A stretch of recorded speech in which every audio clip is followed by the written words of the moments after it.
Welcome to the Joy Lab podcast, where we help you uncover and foster your most joyful self.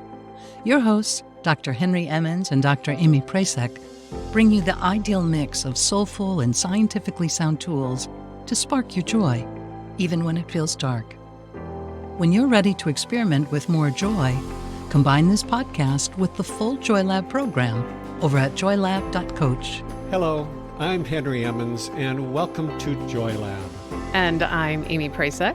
Here at Joy Lab, we infuse science with soul to help you build your resilience and uncover your joy. And today we are talking about 5-hydroxytryptophan, or 5-HTP. 5-HTP is actually pretty commonly discussed, I'd say, as a supplement for mood. So, Henry, do you want to talk more about the way you use it in practice? Sure. First, I think it might be helpful to give a little context. So 5-HTP is talked about a lot because it supports serotonin. And you mentioned the name is 5-hydroxytryptophan. So tryptophan is an amino acid, which means that it is a protein, and it's called one of the essential amino acids. And what that means is it's essential because the body can't produce it, so you have to get it through your food. And that's important. The only way to get tryptophan is to take it into the body through your mouth, so through the diet.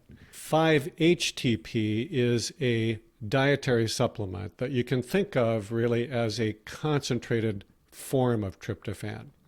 When tryptophan gets turned into serotonin, in the process, there's an intermediate step where it becomes 5-HTP. And so it's even a little easier for our bodies to use 5-HTP to make serotonin because there's not as many steps to go through to get there. I think there's another important thing to know about tryptophan, and that is it is the only means to make serotonin. It's what's called a precursor to serotonin. In this case, it is the only one. None of the other amino acids will work to build serotonin. You will get tryptophan anytime that you eat protein foods, especially foods that include dairy or chicken and turkey and poultry. There are also a lot of good vegetarian sources, though, things like nuts and seeds, legumes, even leafy greens and certain grains have quite a bit of tryptophan in them. Pea protein, which some people use as a kind of a protein supplement, is also a really good source for 5-HTP, and it's even found in dark chocolate. So if tryptophan is found in so many foods, why would we ever need to supplement with it or with 5-HTP? Surprisingly, a number of people don't actually get enough of it in their diets, at least not in a way that they can easily use. And I think that's important. Right. So a lot of folks, for example, might have almost no protein at some meals, like say just have toast for breakfast and a salad for lunch, and then they save up all their protein for supper when they maybe have a meat and potato kind of dinner, old school. Then, in that case, tryptophan has to compete with all of the other amino acids that you've just eaten. And so if you have a high protein meal, you can think of tryptophan almost like the runt of the litter. It kind of gets lost in the shuffle. It doesn't compete well to get absorbed and digested. And then for a lot of other folks, they just don't digest food properly. And that can be all kinds of reasons. Maybe they don't have enough stomach acid, or they eat too many refined carbs, which spikes their blood sugar and messes with their insulin levels. Or maybe they just don't have enough vitamin B6 in order to process tryptophan. And then there are all kinds of genetic quirks that can really hijack this process all along the way. Yeah, so you're highlighting this process of serotonin production, and I believe serotonin is important. And I think it might be helpful to put it into context as we're talking about 5-HTP. So stepping back, we have the serotonin hypothesis for depression, or even more broadly, the monoamine depletion hypothesis, which essentially suggests that neurotransmitter deficiencies are the cause of depression. And even though these are the driving frameworks for antidepressants, these hypotheses have not held up in research, right? So there's just no evidence really that one certain neurotransmitter is at fault. There's not a clear chemical imbalance or an ideal chemical balance behind depression that's been identified. And I think that's really important. It's not like diabetes or something where in every case, insulin deficiency is the cause. Depression is just not that simple. So I think what's interesting is that there's a lot of backward reasoning to establish causation, but it's a post hoc fallacy, or what is it? Post hoc ergo propter hoc, I think, which means after this, therefore you lost me there. After this, therefore because of this, I think, which makes it a sneaky little fallacy. So for example, I'm no Latin scholar either. I probably said that wrong. But let's take SSRIs as an example, targeting serotonin, and it can help folks. So when you reason backward, you'd assume the deficiency of serotonin was then the cause, but it's actually not a logical argument, right? If your friend takes ibuprofen because they injured themselves at the trampoline park, slightly, yes, I am the friend in this scenario. The problem wasn't that my body was deficient in ibuprofen, but it also doesn't mean that ibuprofen can't help, right? It also doesn't mean that I'm too old to go to the trampoline park. I'd like there to you go. say, there you go. Yeah. So that's a big topic we can get into later. Key mechanisms of antidepressants, not my trampoline park habits. Because I also think there's issues to talk about with measurement, right? Our methods of measuring are not sensitive enough, possibly, or sufficient to understand fully how neurotransmitter balance impacts mental health. And then there are issues with diagnosing.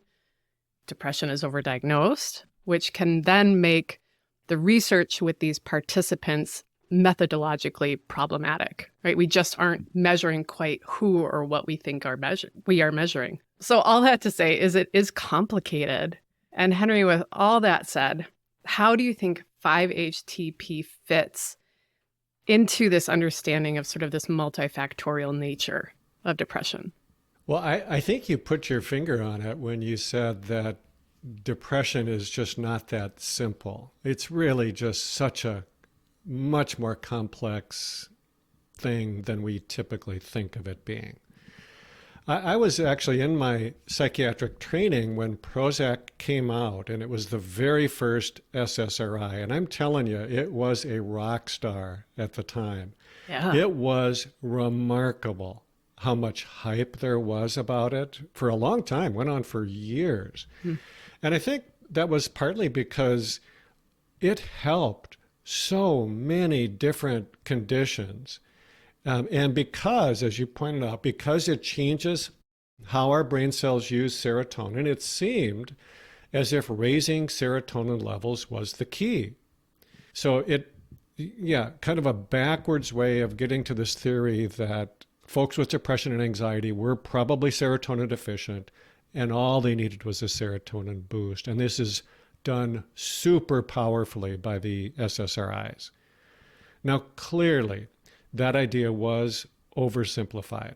There are so many variables, including all the other neurotransmitters, the stress hormones, our diets, our sleep.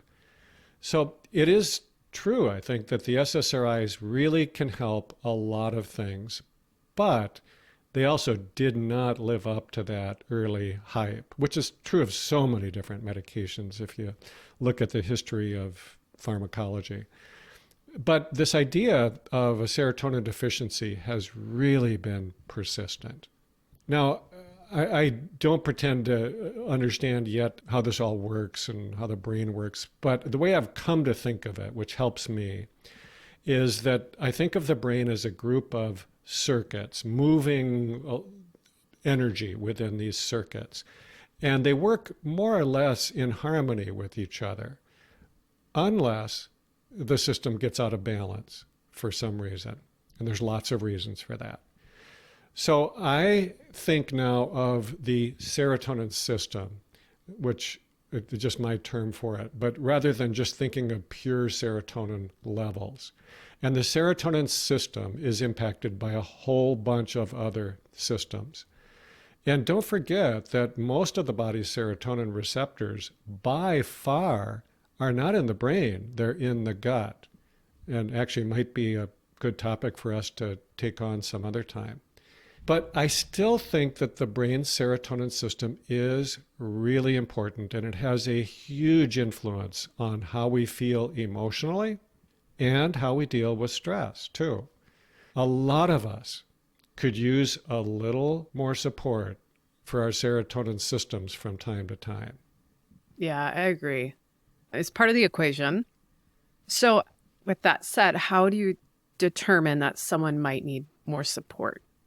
Well, what I do is I look for patterns, and they include some, but not all, the different kinds of depression or anxiety. So in other words, I don't think everybody with depression needs to address serotonin. In fact, sometimes it can make it quite a bit worse. But in general, the serotonin system is really important for supporting our sense of well-being, our sense of security, our self-esteem even, our ability to handle stress. And these are things we don't often associate with a brain chemical. And of course, it's not as simple as that either, but brain chemicals are involved. So when it's not working well, folks often feel anxious, insecure, impulsive, overwhelmed really easily. Oftentimes they can't sleep very well, and they tend to ruminate more at night, in the middle of the night. They might crave sweets or other comfort foods, and sometimes will binge on food or even on alcohol as a way of trying to artificially support their mood. And then there's also a connection with hormones and menstrual cycles with the serotonin system. People who have really strong premenstrual symptoms, I often think there's a connection there, or really strong symptoms around menopause. And then even migraines and chronic pain are in some way or other associated with serotonin. Now, I will also look at family history, because when there's these genetic quirks that I referred to, so many of the things that go wrong with serotonin are genetic. So when there's a really strong family history, I think it's even more important to look for ways to shore up the serotonin system. And actually, our resilience quiz was designed partly in order to look for these patterns. So I think that folks can get a really good idea if they might benefit from taking 5-HTP or some other precursor amino acid by taking our resilience quiz. It's a nice way to tease these patterns out while also looking to build on the strengths that we think go with those resilience types. I'll put a link to that in the show notes. I'll note as well, just because of my interests, talked about this with lithium. I think 5-HTP had a PR problem a while ago. I'll link to the lithium conversation in the show notes. But the FDA banned tryptophan due to contaminated supplements from a manufacturer. I think this was in the 90s. Don't quote me on that. I think you're right. Okay. Yes. Right. So, and folks died. This was bad. This was a contamination issue that also influenced, it was also found in 5-HTP in much smaller amounts from the same manufacturer. So it caused a lot of justifiably negative PR for tryptophan and 5-HTP. And I think it also speaks to how lenient the U.S. regulations are on supplements and nutraceuticals. I mean, they're mainly just self-regulated, right? Which is a whole different podcast. I don't want to go in that rabbit hole right now. But the point being, quality does matter. You want to get a good quality product that is third-party tested. You might see like an NSF or USP mark on those products. And other countries, if you're listening in other countries, have very different regulatory bodies looking at supplements and nutraceuticals and stuff. So this is US specific. And certainly it is extremely important to speak with your doctor about starting a new supplement. We always say that. And 5-HTP, I think, is a really great example of why that's so important, because it's usually contraindicated if you're on any antidepressant or if you're taking medication for things like Parkinson's or migraines or fibromyalgia. So, Henry, what do you want to add here about safety or other considerations with 5-HTP? Well, I want to agree with you completely about looking for quality in the products and checking with your doctor if you're on medications especially. So I often, in my practice, I often do use 5-HTP together with an antidepressant in order to get the antidepressant working better again if it's pooped out, or just to keep the dose low to avoid side effects. So I often combine it with medications because I have a lot of experience doing that. I feel comfortable with it. But it is possible to get too much serotonin, and this is important. Some folks listening have probably experienced this when they go on a medication like a Zoloft, Prozac, Lexapro, any of the SSRIs, first starting it feeling really irritable, really moody, or what I think of as being agitated. And sometimes this can cause something called akathisia, which just simply means that your body just can't sit still. It feels like it's moving internally, and you might feel really restless, like you just can't sit still. To an extreme, if this goes on and it gets really bad, it can cause something called serotonin syndrome, which really can be serious. This was imprinted on my brain because when I was in my training, there was a case in New York State where I trained of a young woman dying from being on too many serotonin medications. She developed serotonin syndrome. It was a really big deal, really scary. Now, I have actually never seen this condition. I've never seen anybody with serotonin syndrome.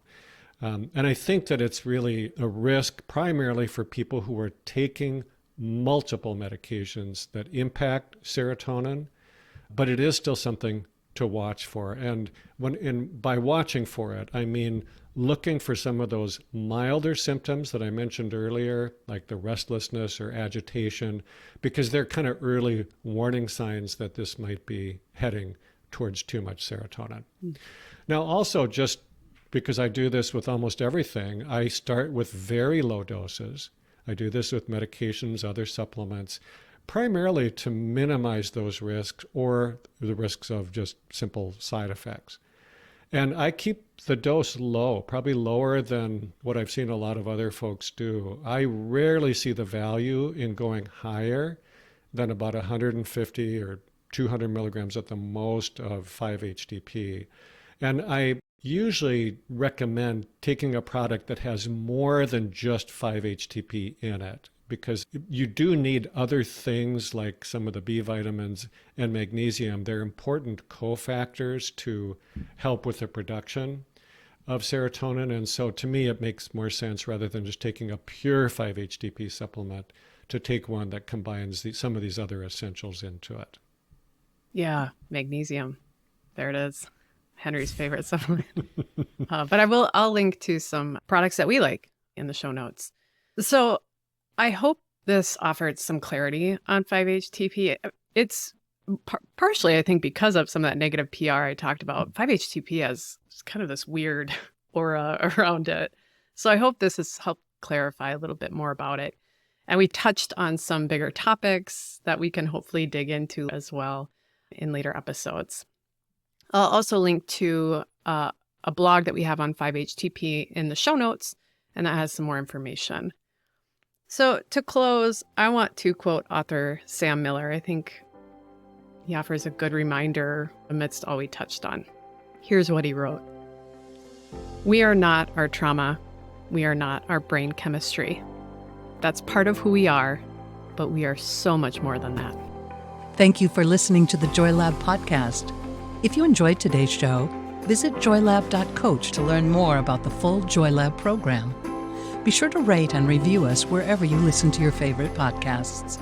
Please remember that this content is for informational and educational purposes only. It is not intended to provide medical advice and is not a replacement for advice and treatment from a medical professional.